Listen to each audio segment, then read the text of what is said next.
Welcome everyone. This is Gaurav here at another episode of Kuvera Insights, where we speak to industry leaders about what matters most for your investments.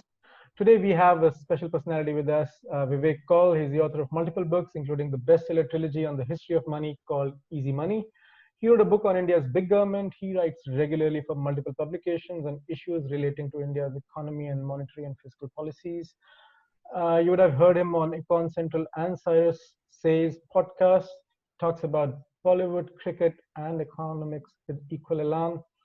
And he's back with his latest book on the NPA mess in the Indian banking sector, suitably titled Bad Money. He's also a Ranchi boy just like me, so that's our special connect. Uh, and you can read more about him on his newly launched blog, vivekkaul.com. Let's start, Vivek. Tell us more about Bad Money. What about, tell us more about the whole NPA mess. Is there a light at the end of the tunnel? Where are we headed? Okay. So Bad Money essentially is this book that I've written on bad loans of banks. Now, bad loans are essentially loans which have been defaulted on for a period of 90 days or more. Typically what happens is book titles need to sound in a certain way, right? I mean, like Hindi films need to have happy endings. So book titles need to sound in a certain way. So a book title cannot be Bad Loans. Right. Nobody is going to buy that book. Fair It'll become like an art movie which everyone will praise, but no one will really watch. So it will be something like that. So I didn't want, that fate to impact the book. So essentially, I came up with this title, Bad Money. And Bad Money is nothing but a reflection of the total, huge amount of bad loans in the Indian banking system, in particular, the public sector banking system. Essentially, banks which are majorly owned by the government. The reason, why I wrote this book was very simple, because my editor at HarperCollins essentially approached me with this idea, and I was initially very hesitant because, up until when he approached me with this idea sometime in late 2018, I had been writing on bad loans for almost 5 years, and I was, kind of bored with it. And when you write a book, at least in my case, the idea is also to learn as you go along. I mean, there's no point in writing a book on something which you already know 100%. I mean, at least I would never do that. And then I was very reluctant for a while. And then what happened was, funnily, one day after I had lunch and I was like snoozing for a while, I got this title in my head, Bad Money, and I quite loved the title. And then I sort of said, okay, let's write this book. And to my great surprise, there was great learning while writing the book. I mean, a lot of concepts which you think are clear are not very clear when you have to write a full book. It's one thing writing an 800-word column and getting away with a lot of things which you don't really understand well. But when you're writing a book that is around 90,000 words long, you need to be conceptually very, very clear, because otherwise it will start showing, it'll show in the book. I mean, a reader will figure out very, very quickly कि इसको समझ में नहीं आया, फिर भी इसने लिखा है. So simplistically speaking, Vivek, what's the NPA problem in India? So basically, just to put it in context on what we are talking about, just to put it in context, if you can just explain what an NPA is, why is it an issue, and what is the magnitude of the problem? Right. What is the generally accepted magnitude of the problem, and what do you think the real magnitude of the problem can possibly be? Okay. Lots of questions. I'll try answering them one by one. Sure. So NPA is non-performing asset. Popularly known as bad loans. Bad loans, as I explained, essentially loans which are largely loans which have been defaulted for 90 days or more. Now, how did the problem sort of come to the fore? So basically what happened was, and I mean, you would remember this very well, there are two parts to it essentially. So between 2004 and 2006, India grew at a very rapid rate of, greater than 9%. And people essentially, yeah, and you would have seen those days, and I know for sure that my salary got revised at least 3 times in 1 year. Okay, Right. and I was like, "ये क्या हो रहा है?" मतलब, so so those were the days, and when India grew at greater than 9% for 3 years, which hadn't happened before and which hasn't happened since, people started to assume that we are the next China, and Hmm. essentially a lot of a lot of businessmen started to prepare for that consistent 9% growth. So people got into new infrastructure projects, new power projects, and a Basically, lot of all your PPTs started looking phenomenal. All your returns and all your yes, projects yes, started looking phenomenal because you're planning for 9% yes. GDP growth plus 6% for your project. So 15% growth guaranteed है. हाँ, Right? IRR तो 20% हो गई. हाँ. 20% हो गई. So so this happened, and Right. so this was one part. What people had not bargained for was the red tapeism in Hmm. the Indian bureaucracy or the Indian system as such, or let me just show off my Hindi here a little, or what we call lal fita shahi in Hindi.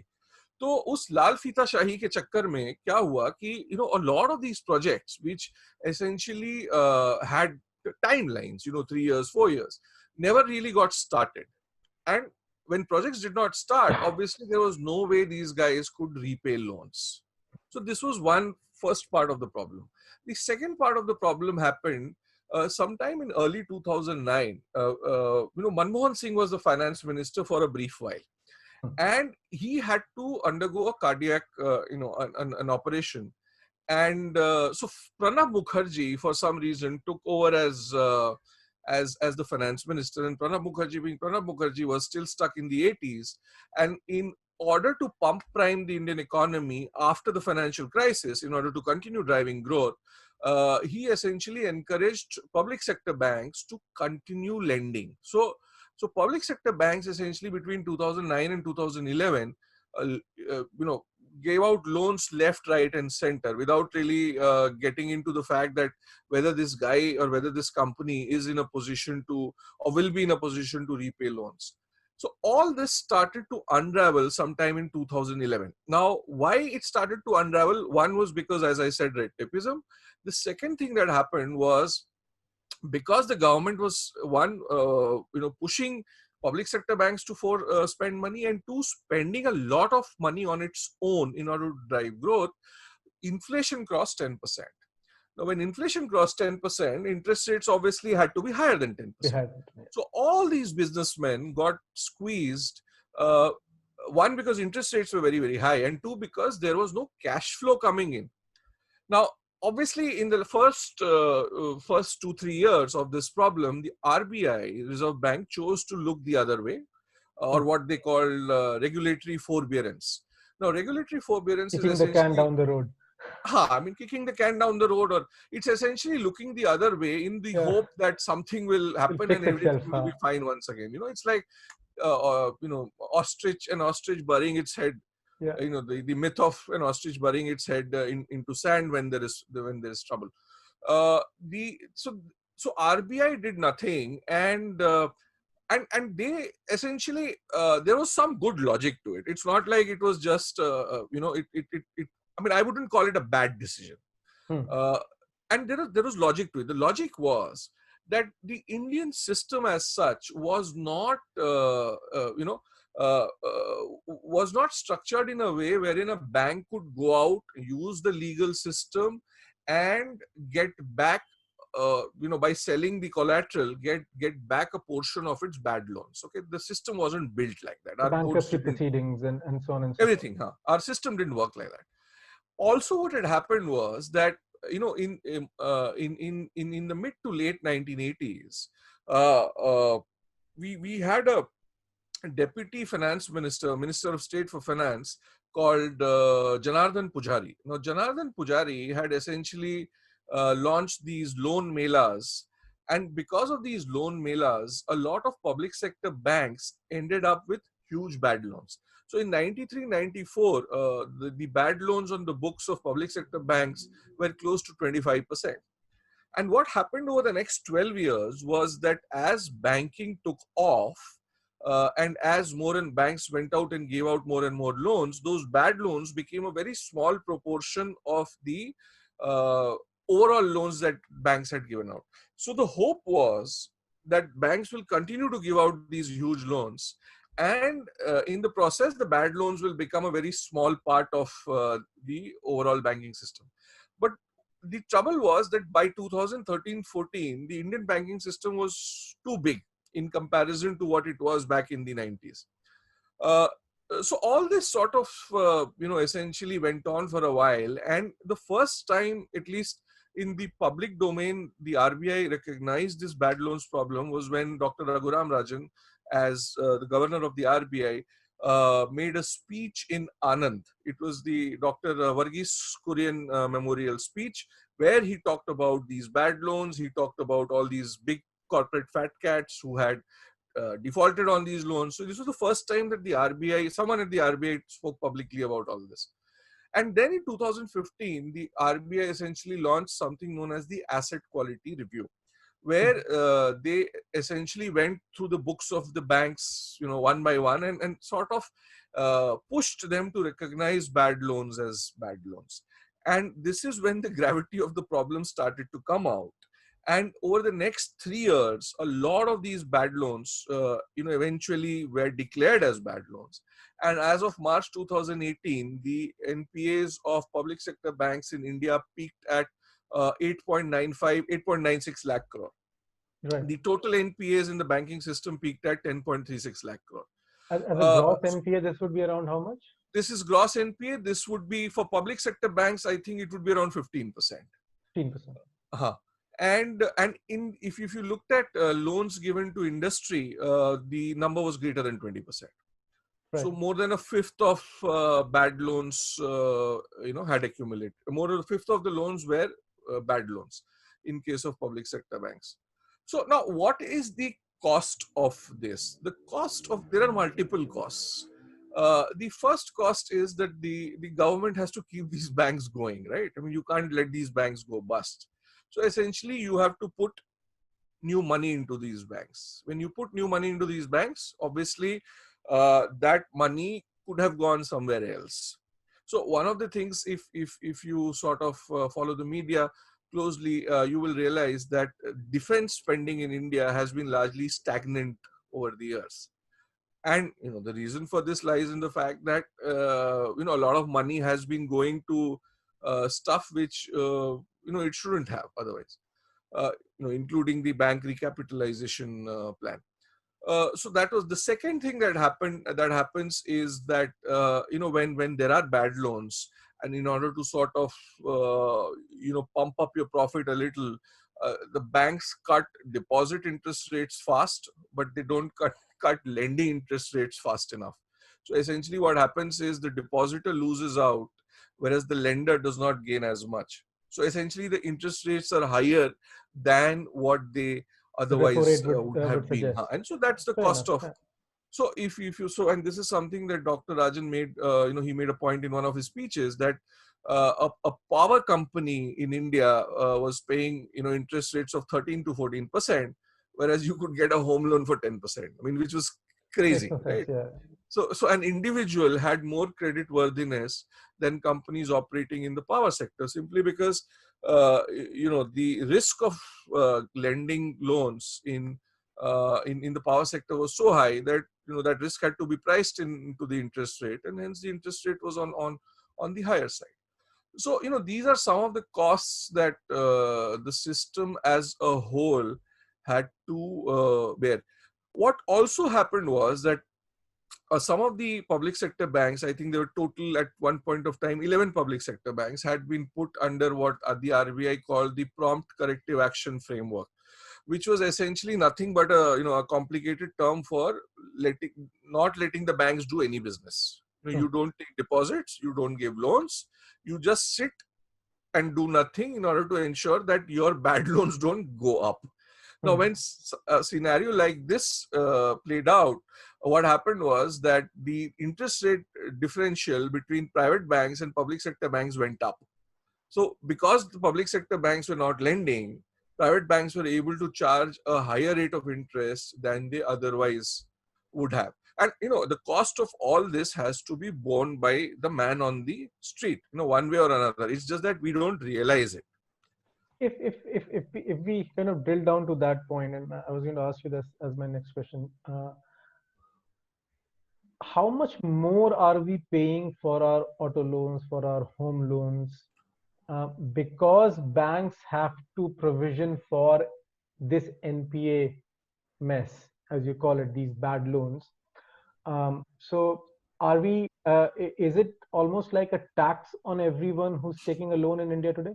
Yeah, I haven't seen a proper calculation on whether it's 0.5% more or 1% more, but common sense tells you that yes, it is a tax on everyone who is taking a loan. Yeah, that is.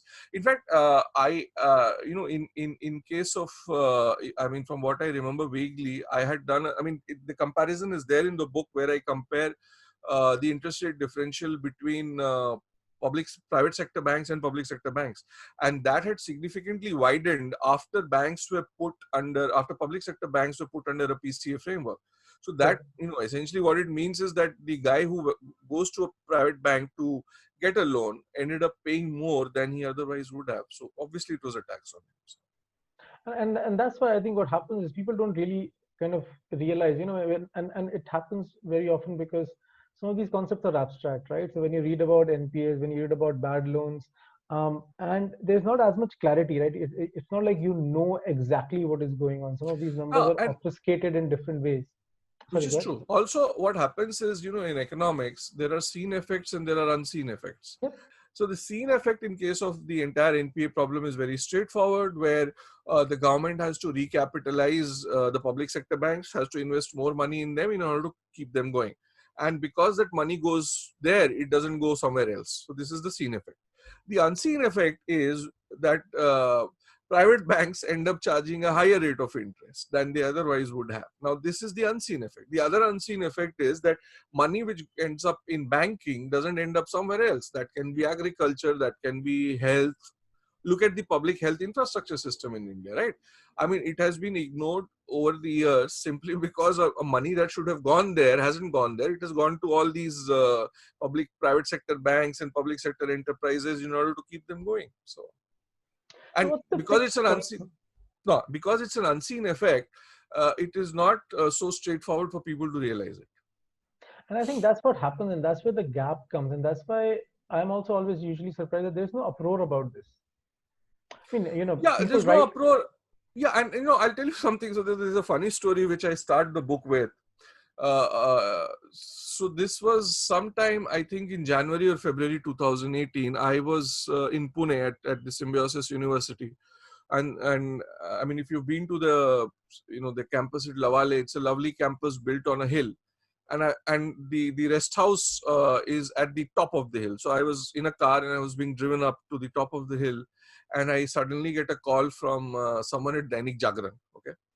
And they say, we want you to write a piece on bad loans of banks. So I was like, अचानक इनको क्या हो गया भाई, मतलब इतने साल से चल रहा है. तो अभी, what has happened now that they suddenly want a piece on bad loans? And then I realized that it was the time when Nirav Modi's fraud had essentially come to the fore. And because, so see the thing, here's the thing, media needs a face to sell a story. Right. So if you look at the entire bad loans problem, the two people who have essentially become the face of the story, one was obviously Vijay Mallya and the other was Nirav Modi. Yeah. And both of them had a very, very flashy lifestyle. Parties, friends with all the celebrities, lot of real estate. To be honest, your lifestyle has got nothing to do with this problem. It just becomes an easier and better story to sell. Yeah, it's so like, which is true. So because of that, so it's like, Hindi में क्या करेंगे? क्या आप जानते हैं कि Priyanka Chopra Nirav Modi की दोस्त थी, or something along those lines. I'm just saying. This is not to say that Priyanka Chopra was his friend or not, but what I'm saying is that it becomes easier to sell a story when you have a face to it, right? And the funny thing is that these guys were small guys. Vijay Mallya's default for public sector banks was around 9,000 crore.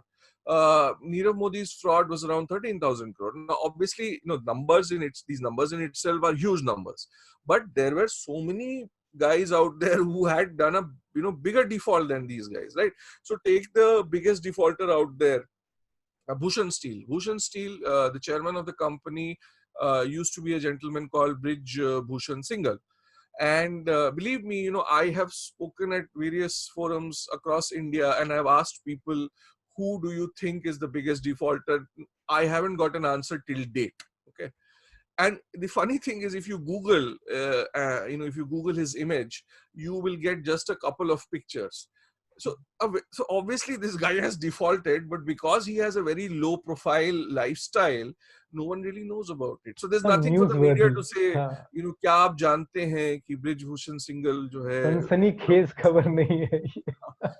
So that's the whole thing, and because the media is not highlighting it, it doesn't come. The other thing that happens is, and this works both ways. A bank is worried about its performance when there is a threat of a bank run, right? Yep, no bank clearly wants a bank run.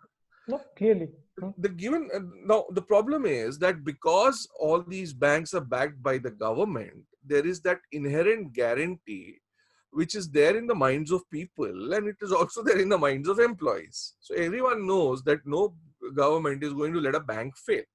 So because of this, there is no uproar, because if my money in the bank is safe, why do I care whether? So I think the framing that I've been always looking at, and I've never found it anywhere, is right. Like you increase personal tax by a small percentage point, there's a massive uproar. Forget all of that. LTCG tax, which is 10%, and a small percent of Indians invest. It's not like India. The amount of agitation that happens because on that. And right, STT stamp tax, you put a 1 paisa stamp tax, and people like, but I think because this is not considered, the common person who's taking a loan does not see this as a tax on themselves. So somehow that story is always, okay, there is something going on in the system. It's not good. I understand that it's not good. That's why the words like bad and non-performing and all the negative words are being used. It's a bit complicated because I don't see a lot of people who can understand that, which is where books like yours can add a lot of value, because I think till people fundamentally understand what's going on, it's very hard to build a judgment around it, right? And these are second, third order events from what you see. Yes, it's not straightforward to understand. Also, see, what happens is, if you look at the Indian case, and this is a point that Dr. Viral Acharya made sometime in 2016, he was the deputy governor of RBI between 2017 and 2019. And what Dr. Acharya said, that when the name of the country or the name of the state is there in the name of the bank, right, forget explaining things to people. People understand that there is an inherent guarantee. You know that a Union Bank of India or a Central Bank of India or a Punjab National Bank or a State Bank of India or a Bank of Maharashtra or a Punjab and Sindh Bank, one can go on and on, is not going to fail because it has got the name India in it, right? So legally the support is only till 5 lakhs. Now. It was 1 lakh earlier. It was 1 lakh earlier. But so I find it, I find it very, very, strange that IDBI Bank, which is now a private bank, but which was a public, it's a private bank because, in name, but it's still a public sector bank because LIC ultimately owns it. So anything that LIC owns cannot be a private bank. Right. Cannot be private. So anyway, so technically it's a private bank, but it used to be a public sector bank up until early last year. The bad loans rate for IDBI Bank was close to 33%, but the deposits were still there. They didn't go up or anything, but they were okay. There was no run. There was no run. It's phenomenal, yeah. I couldn't figure out, I couldn't I thought about it, and I was like, yeah, how can you bank with a bank where 1/3 of the loans are going bad? Why do that to yourself, right? Obviously, there's a guarantee. I understand that. But then, you also, as you need to understand that there are, at one point of time, there were 27 public sector banks, right? So even there is a lot of choice. So why do you want to bank with an IDBI bank when you can go bank with a State Bank of India or a Vijaya Bank or an Indian bank where the rate of default was much, much lower. But it's just that the guarantee. That's where the certainty bias also plays up into. Yes. It's 25 basis points more on FD. Yeah, I mean, I find that very, very ridiculous. We see that, we hear that all the time. No, and I find it so difficult to explain to senior citizens that. So I mean, it doesn't happen now anymore, but till around 5-6 years back, you used to have these FDs with funny maturity periods, 889 days, 1100 days, and they would probably have an interest rate which was 25 basis point more. And I tried explaining to people that, okay, if on 889 days you are getting 8.5%, let's say, but on a 5-year or on a 3-year deposit, if you are getting 8.5, please go around and take that 8.5, because you're getting that 8.5 guaranteed for a period of 3 years, which is more than 889 days. People just didn't get it. I mean, I'm like, this is as simple as things can get. But nahi, usme zyada de raha hai. अरे बड़ी कितना ज़्यादा दे रहा है ये भी तो देखो. वहाँ पे these are the places where framing and marketing and some of these things become actually more important. No, these are the places when you realize that mathematics is taught horribly in Indian schools. It is as simple as that. And compounding is something which is not taught anywhere. It's not just Indian schools, right? Compounding is not taught anywhere. People, I think two things which kind of, and again, sorry, I'm digressing here a little bit. No, it's okay. So I mean, digressions are what make any interview interesting. I mean, if we stick to the topic, it's boring. I think there are two things which people should learn really early on in math class, but they're not taught. One is compounding, and the second is statistics. We are taught, integrals and differentials, things which we are never going to use, but we don't understand probability well. Law of large numbers is something, if I ask 100 people, my guess is not more than 5 people will genuinely understand what law of large number means. Yeah. And what it implies. That's something, I struggle with this all the time. Like, let's say you're sitting, and this happens, with a lot of my school friends also. I mean, we went to the same school, got the same education. Right. So I remember this story distinctly. 2017 December, I was 2017 December. Yes, I was in Ranchi. This was 1 year after demonetization had happened. Okay, and I was trying to explain some concept, something regarding demonetization. I don't remember that. And one guy sort of stops me and says, "But Vivek, मेरे भाई के साथ तो ऐसा हुआ था." I know. The law of large numbers is the Warren Buffett effect. No? If Warren can, I can. So I'm like, no, I'm talking about power of compounding. I don't know if you've seen my book. So my book essentially, I have dedicated my book to the teachers of St. Xavier's School, Doranda, Ranchi, who taught me to read, write, and understand the power of compounding. Because I really, it's the two big things. Yeah, and at back then one did not realize the importance of, you were like bored in school, ye kya padha rahe hain, ye kya ho raha hai. When you come out and when you see the kind of teaching others have gone through, you then realize that the math teacher who was like, a little strict and was very boring on most days, and probably taught only, if he had 5 classes a week, he probably taught only 2 classes or 3 classes, but those 3 classes he taught you what was important. But then that life teaches you, you don't realize its importance when you're there. You realize it much, much later. So power of compounding is something that people they don't get it. I mean, and which is what it is. Most of the, big decisions in life are around that. So, but if you send them a meme, then everyone gets it, right? The meme which says 1.01 compounded 360 to the power of 365 and 0.99 to the that everyone gets, but they don't get the practical implication. Or the chessboard. When rice, Raja was asked for every grain, you double the grains for every square. And he ran out of rice grains. Oh, yeah. So coming back to what can the current government do? Are there any? Yeah, of course there are solutions. Policy actions that they should definitely take. So see, here's the thing. So when I sort of during the process of writing this book, I mean, other than reading, there are two very, two surprising sources for what a lot of what has been written in this book. One was the Economic and Political Weekly. And I mean, a lot of people think that it is a leftist rag, and which it may. I mean, their editorials may be more left of center than normal, but but the research pieces that get published in the EPW are, if you want to write anything serious on India, and you want a broader perspective before you start writing it, EPW has to be the journal to consult.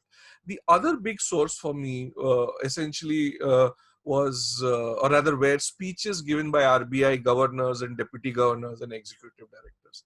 So once you read all of this, and then I read everything that all the all the books that RBI central governors, essentially bank governors wrote, the RBI governors, not central governors, the RBI governors wrote over the years.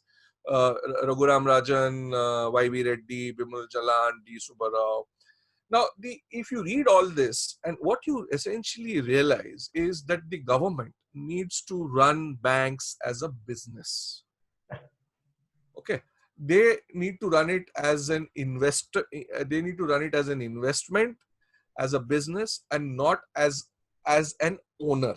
The government runs these banks as an owner, and that's the most fundamental problem. The Department of Financial Services, which is in charge of banks, essentially, and because of that, what happens is that public sector banks have dual regulation. They report to the RBI. They also report to the Department of Financial Regulations, Financial Services. So at any point of time, the mandate that the public sector bank is trying to meet is one, what the RBI has set for it, and is also what the DFS has set for it. So which is where the problem starts. So if I were to sort of explain this in a very simple way, the total market capitalization of all public sector banks in India is lower than that of HDFC Bank, right? I mean, this is a figure that's been bandied around quite a lot. But the number that I find even more interesting is that the market capitalization of Kotak Mahindra Bank is 1 lakh crore more than the market capitalization of State Bank of India. I mean, when I checked it last, this is like around a week, 10 days back. Nothing so the changed Kotak, much. yeah, I mean, this is like bizarre. So Kotak Mahindra Bank's market cap was around 2.7 lakh crore, and SBI's market cap was around 1.7 lakh crore. Okay. Right.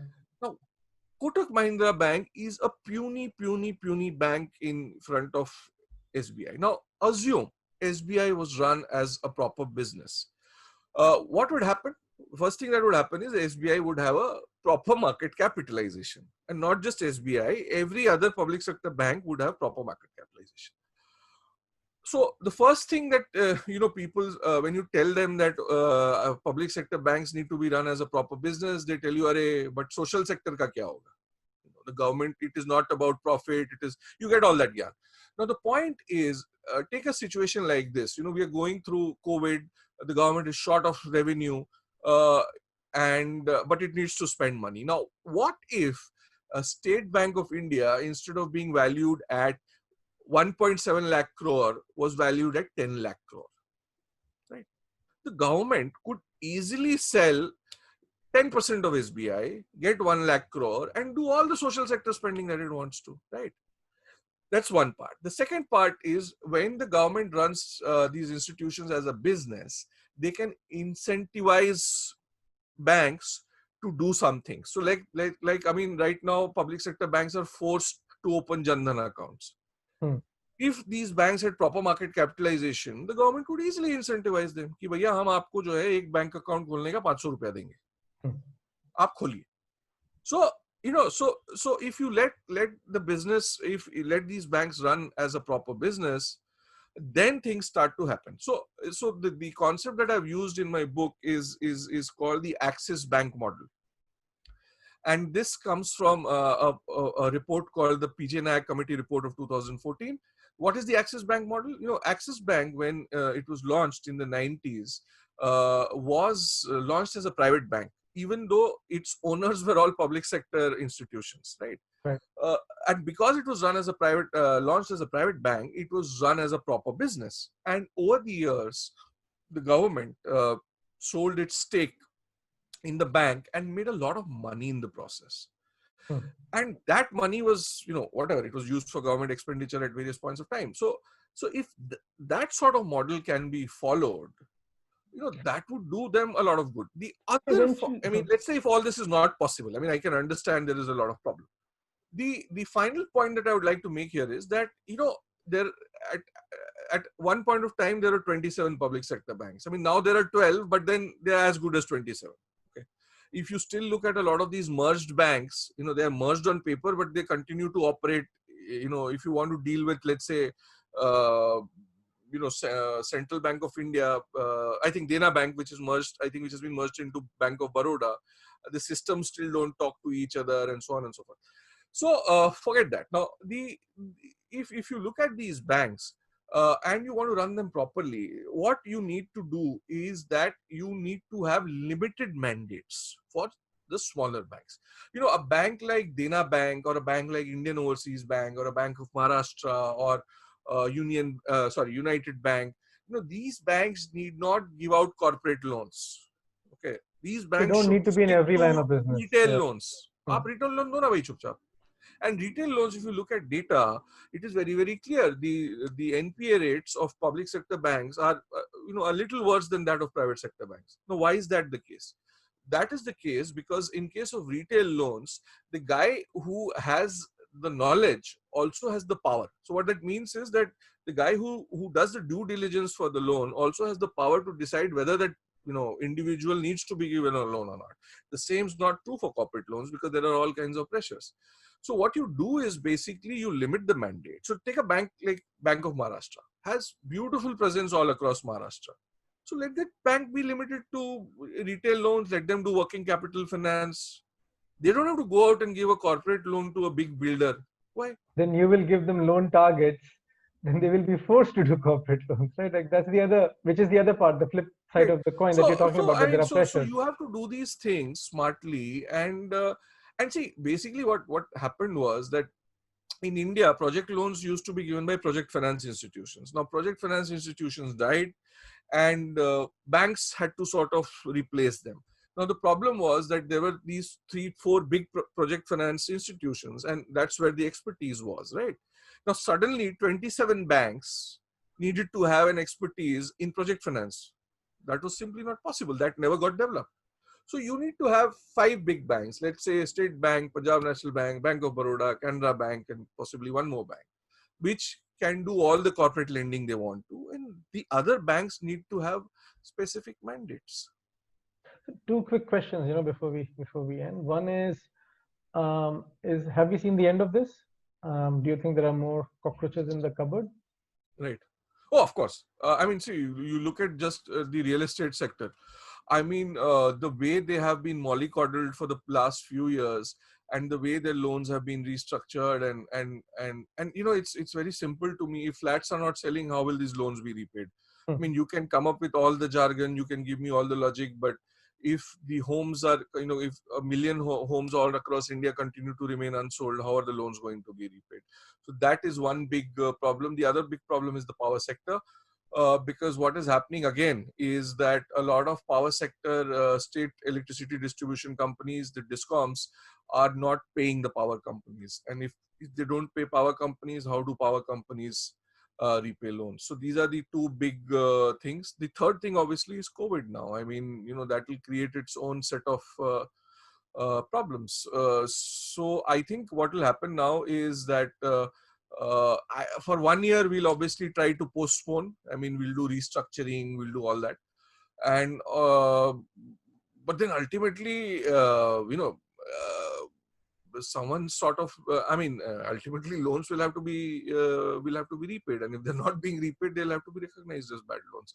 But we'll try our best to sort of, not sort of recognize the problem at one go, and then we'll try pushing the can down the road. And so all that, so basically what happened between 2011 to We haven't 2015. learned our lessons. No, we haven't. Is that the big Yeah. the big So takeaway? we will do the same thing, this वही करेंगे regulatory फिर से. forbearance और वो सब फिर से होगा.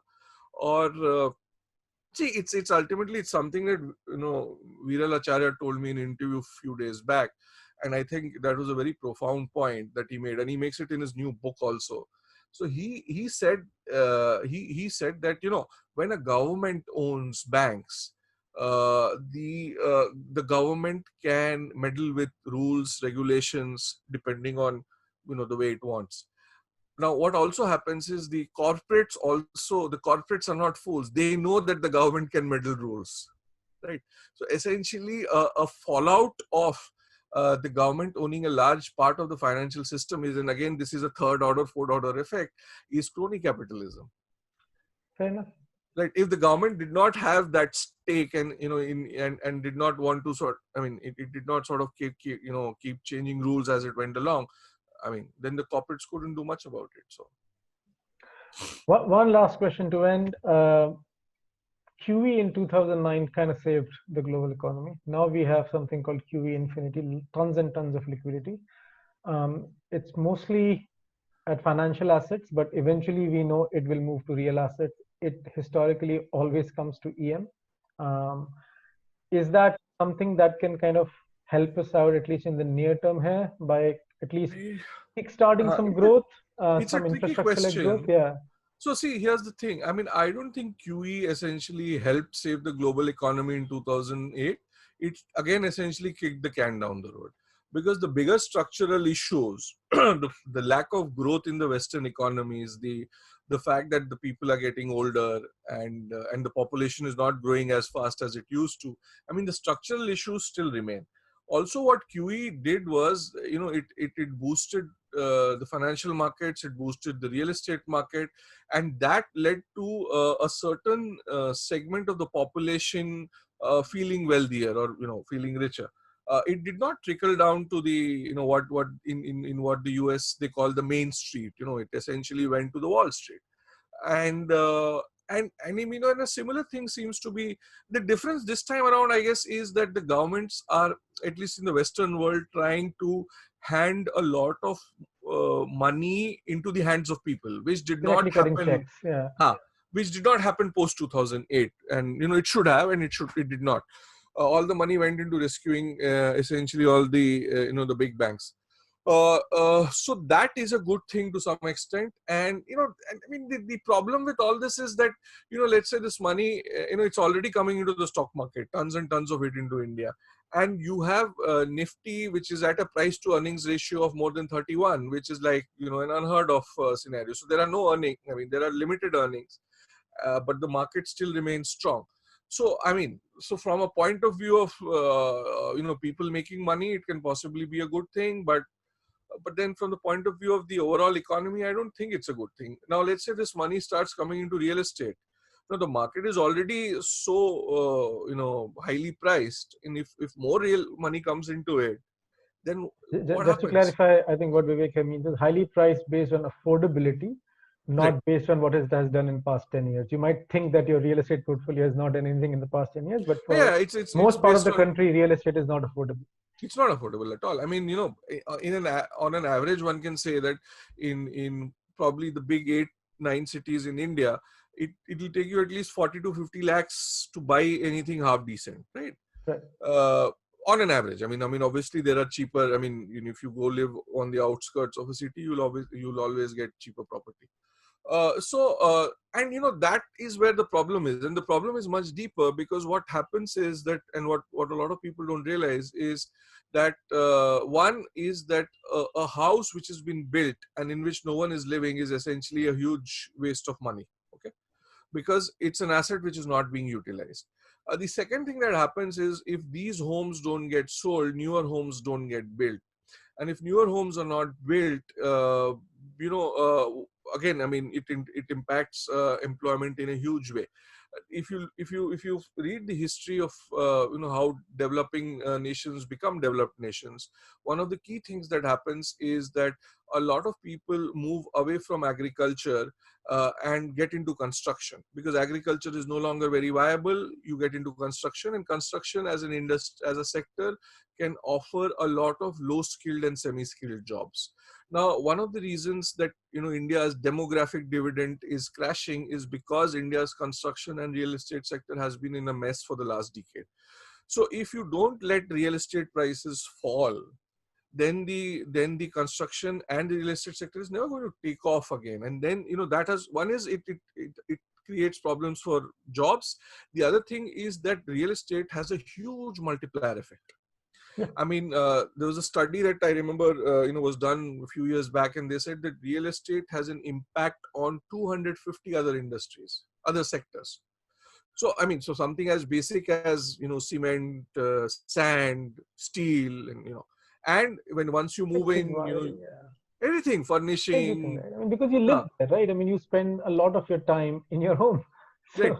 So this is, and this is something that people don't, I mean, people who have obviously, who have invested in real estate and haven't gotten a good return, they don't realize this, that, the amount of, obviously it's a free country and everyone can buy what they want to, but, the amount of nuisance is probably not the right word here, but the, when you buy a house and you keep as an investment and you keep it locked, I mean, you are really doing disservice to the nation. It's another kind of an NPA, non-productive asset. It is, and which is equally bad because it's too bad. I mean, and I see so many people, when they sort of start to do well.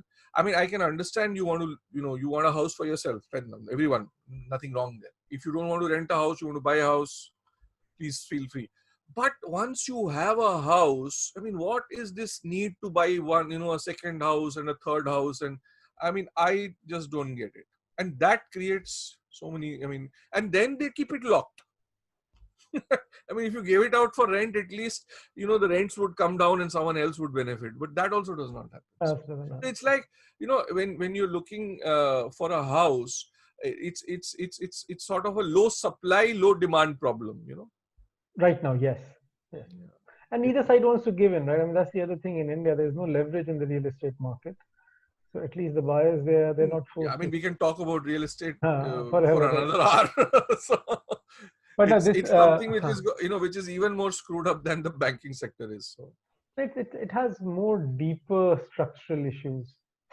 Any day, especially where who are the buyers and kind of like what's the use of the property. It links up to right down to political funding, and it's just it links up to everything and anything that you can think of in this country. So perfect, though. Thanks, Vivek. Thanks a lot. Thanks, Gaurav, for having me, and I had great fun talking to you. Otherwise, when you talk to people, they just stick to these 2-3 things, and after a point you're just beating your head. Yaar, ye kahan aa gaye? No, we had a lot of fun too, and I hope everyone, you should buy the book. It's called Bad Money. Learn about NPAs. It's important. I think people don't give it as much credit as they should. Of course, stock markets right now are rallying, so people are discounting pretty much everything under the sun. But some of these structural issues eventually catch up, and I think knowing more about them will make us all more informed about these issues. Thanks again, Vivek. It's a pleasure having you here. Bye-bye.